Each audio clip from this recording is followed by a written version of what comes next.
পরীক্ষার্থীরা কিন্তু মনে মনে আওয়ামী লীগকে চাইতো। এসএসসি পরীক্ষার্থী এবং এইচএসসি পরীক্ষার্থী তারা কিন্তু মনে মনে ভাবতো যাই হোক সরকার পতন হোক, যাই হোক মাগার আবার পরীক্ষার পরেই হোক।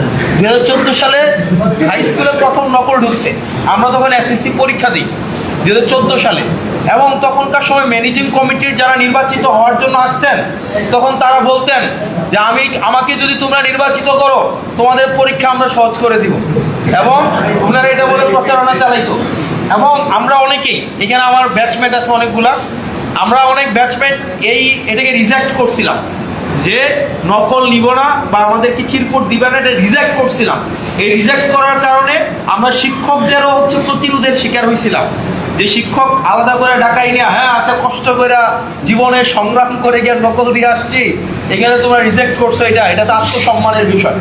এই যে দেখেন নকলের ইন্ট্রোডিউস হইলো স্কুলগুলোতে 14 পরবর্তী সময়ে নকলের ইন্ট্রোডিউস হইলো। আপনি যতই দেখবেন